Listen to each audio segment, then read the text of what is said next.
dari Shin dilepas, terus mereka dapat bener-bener early sampai game sampai dengan cuma 14 menit. Bener-bener ya sangat-sangat jatuhnya.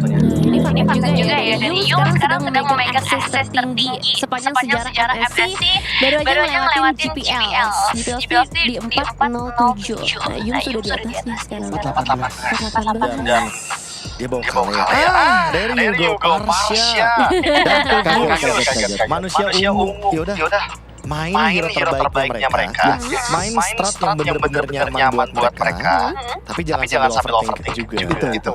No pressure, meskipun 2-1 ya, cuman gak boleh mereka terlalu membebani. Yang penting mainnya lepas, dengerin kata coach, dan ya ini Povius Farsa good start, aku suka.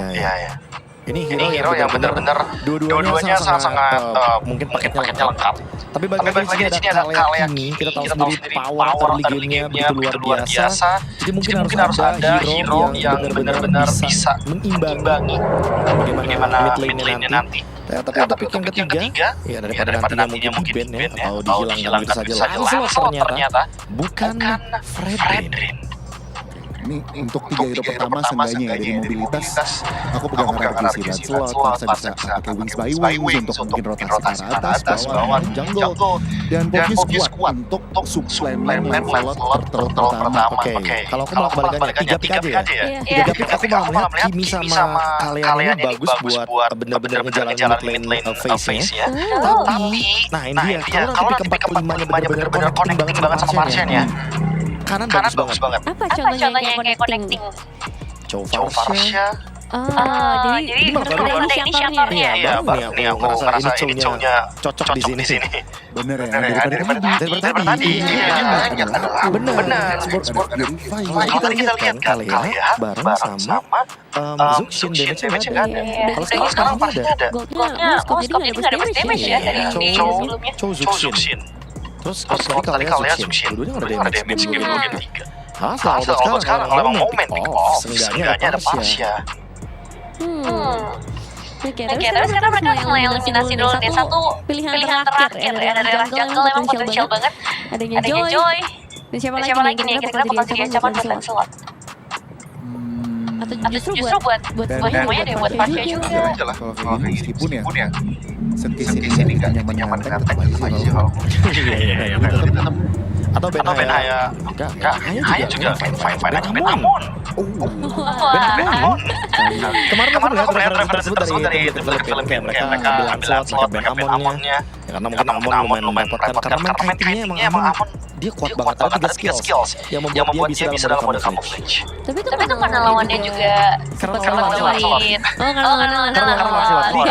Lancelot juga tipikal hero yang kalau misalkan dia miss puncture, dia masih bakal susah buat survive. Ya itu bisa dihindari dengan Aiman karena camouflage kan benar-benar kayak dalam keadaan mode conceal yang susah ditarget. Tapi jawabannya mereka tetap nge-ban karena Fredrin. Back to basics saja. Last stand dari SLGOG Cloud. Itu. Beda. Chow Zuxin, Kalea Zuxin. Bedain sama Chow Farsha dan Kalea Farsha. Follow-up-nya cukup banget soalnya Nevin. Karena dia membedakan bagaimana setup yang tadi dibawakan sama SRG di game yang ketiga. Kalea Farsha. Ini berarti better rompernya di akhir aja nggak sih? Iya, aku lebih setuju dong. Ya kan daripada top laner. Cloud. Mereka tinggal dulu. Berarti ini fighter lebih ditutup nggak sih? Kalau dari Tigreal lebih susah. Cuman masalahnya dengan Tigreal ya bisa di-copy dengan Kimi. Iya, sekali dan jangan lupa bahwa Blue juga sangat sekali untuk implosion ketika dia berada dalam keadaan spread. Pecah dan malah dia bisa ngelakuin counterplay. Tigreal ultimate-nya enggak kalau dibandingin maksudnya enggak secepat untuk Blue. Jadi kayak kalau ultimate ya itu mahal Tigreal. Emang tricky dan deg-degan sih sebenarnya karena emang ini ada kesempatan terakhir ya buat Araki dan sekarang Moskov diambil. Oke, berarti last pick kita expect adalah Granger. Back to basic Basic juga kan seperti yang gue dibilang. dibilang. Hayabusa. Hayabusa. Hayabusa, Ya. kayak buat Ranger. Ranger. Oke, main jauh ya. ya. Jadi main Parsia dan Granger seperti biasa pop damage kekuatan dari hierarki juga. Sebagai tagline itu harus tembak.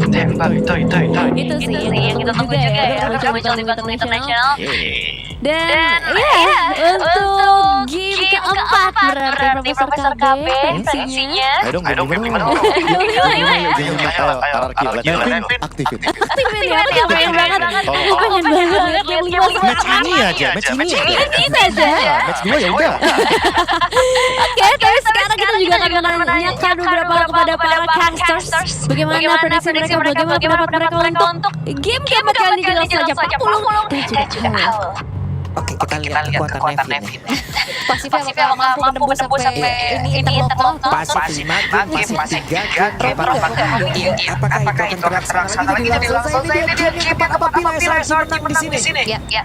Mau tidak mau kita harus menerima kalau Archie akan pulang. Tapi apabila Archie bisa menyamakan kedudukan, kita akan lanjut. Aku sih harapkan dia akan dua sama dulu ya. Pastinya karena kita melihat satu kesempatan terakhir yang harus dimanfaatkan oleh RRQ. Menang. Lanjut ke game 5 kalah. Kalah pulang. Ya. Ini single elimination memang hal yang cukup tricky ya. Tapi kembali lagi dengan adanya aduan antara kedua belah assassin. Setelah ada fighter dan tank yang baru ditunjukin juga. Sekis kembali dengan Hayabusanya sesuai dengan Lancelot. Sementara Idok salah satu signature hero-nya biasanya kalau di MPL ini paketan di band second phase. Franco di grill biasanya. Ini mumpung lepas ya, langsung dihajar. Ya harusnya akan mencari momentum demi momentumnya dan jangan sampai gagal inisiasi. Lebih harus sabar sih karena dari game ke 3 tadi semuanya terlihat itu belum kena Shadow Claw ya. Baru kena cicilan Stormy dan juga Phantom Shuriken.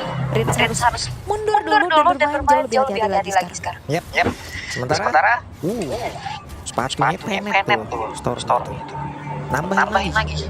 Menyiksa lagi Stormy karena bahkan dengan karena dia nggak ada tambahan damage dari segi settlement-nya ya. Lebih ke bagian hunter juga untuk bisa dapetin item lebih cepat dengan agility coba untuk memaksimalkan bagaimana movement yang dia miliki. Oke, Nasib masih cukup santai dari bagian atas sekarang di bawah. Sekis dalam form 4 siapa yang menjadi korban pertamanya. Dan kemana arah dari item pertama ini? Oke, mulai bergerak dan sudah terbagikan damage-nya di mana sekarang Rincia pun masih bisa sama juga kabur dengan satu private yang udah dikeluarkan pula. Berusaha untuk bisa kabur. Sekarang satu itu lagi Kram. Satu Stormy. Oke, Stormy masih bisa kabur. Yums menjadi orang terdepan tertinggal sendirian. Tapi Dairen tidak akan membuat Yums selamat. Oke, Yums masih bisa kabur dari Kram. Harus mundur juga setelah terkena feeder. Diajak.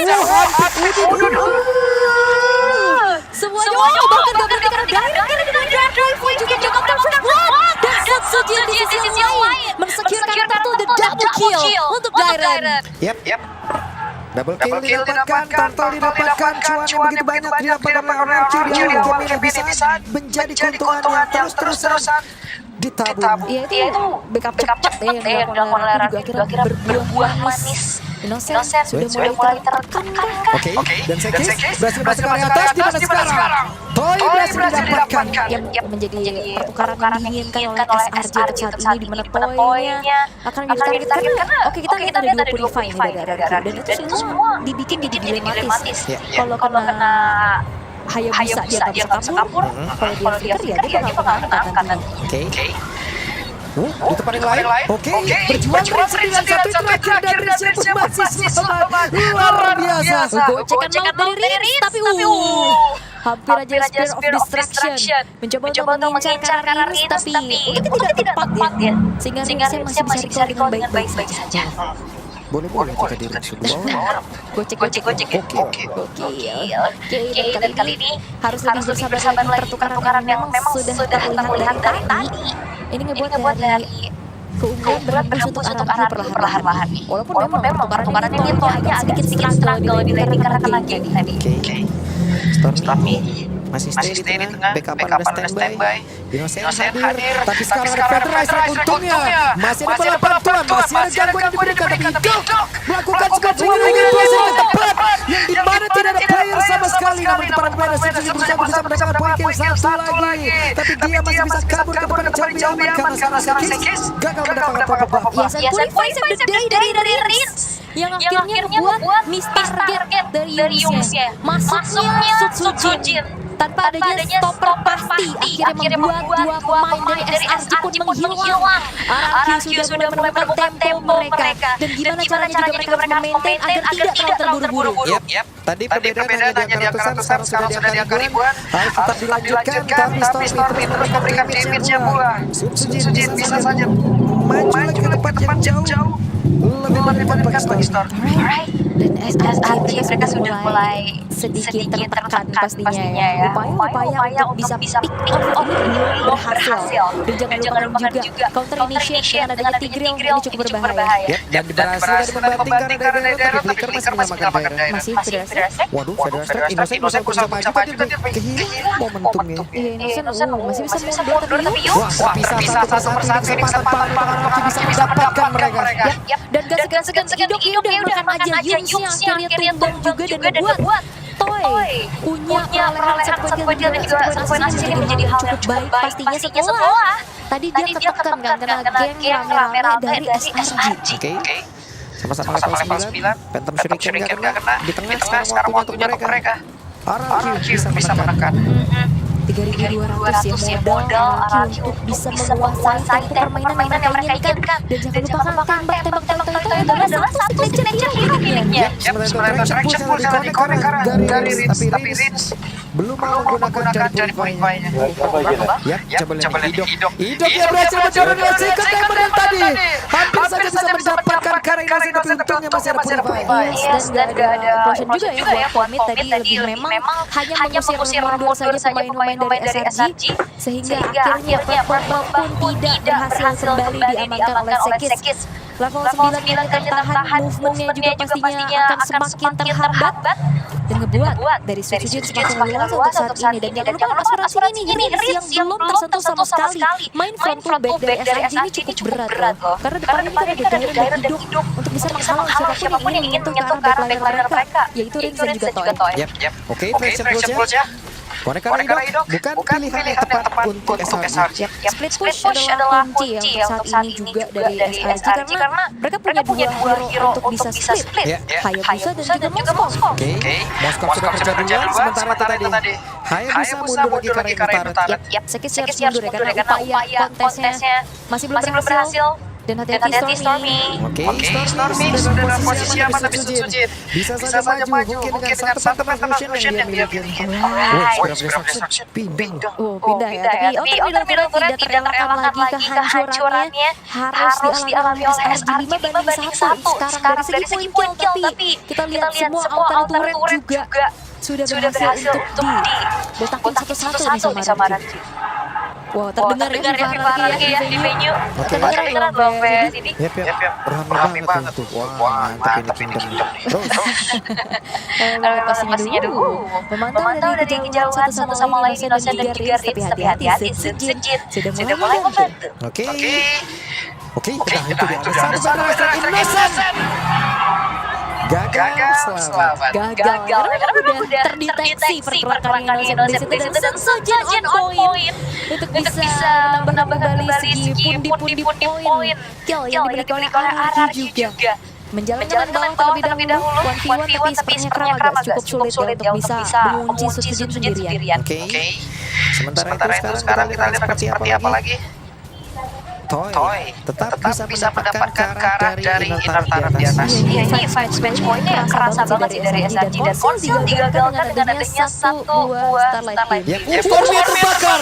Tapi mau tidak mau Stormy pun harus bisa mem-pop up ke arah Purifier yang dimiliki. Sekis mencoba untuk bisa masuk, terbagi pula damage, tapi Ritz masih berhasil sampai sejauh ini. Malah ada sebuah pergerakan tadi yang dimiliki Lale. Dari Kramnya mencoba untuk bisa mengganggu, Idok terlalu tebal dan Yus gagal untuk bisa masuk atau bisa memanfaatkan lagi damage tempat lagi. Penyebuah dari serangan Challenge Double Kill dapatkan oleh Ritz. Mencoba balas masing-masing down. Kesempatan yang besar bagi RRQ dan RRQ berhasil untuk bisa mendapatkan dominasi mereka yang sudah didirikan Sekis. Why Sekis? Wow, tersiksa sepertinya di game yang keempat. Sekis muncul lagi. Oh, terzoning sudah ternyata upaya Sanji untuk bisa mempertahankan base turret lane mereka gagal total. Harus mundur dan Lord terbuka dengan cukup bebas tanpa adanya gangguan sama sekali yang bisa dilakukan oleh SRG. Dan harusnya ini akan menjadi angin segar untuk RRQ membawa ke game yang kelima. Berbuat memang kena idoknya, tapi terlalu lama dan gak ada damage untuk bisa membagi idok secara party. Dan akhirnya idok turun dari grab dan implosion karena ada 2 orang. Oke. Wah. Nah, ada Michelle juga datang juga keren. Jauh juga ya. Michelle tadi Michelle tadi. Oke, membanting tadi seperti yang ada dari Idok. Apakah berhasil mendapatkan dan Idok masih sama tapi gak bisa bertahan lagi. Stormy mencoba bisa mengatakan damage tapi Ritz yang free banget di belakang Astral dalam dikeluarkan pula. Suci tadi maju terdepan keren dia pula berhasil diamankan tapi Sekis tidak selamat. Yes, dan secure double kill. Lord yang terbuka hanya bisa menentukan saja dengan SRG dan harus SRG untuk membawa SRG jadi game yang kalah. Oke, kita lihat seperti apa lagi waktunya untuk menutup game ini dengan penonton yang begitu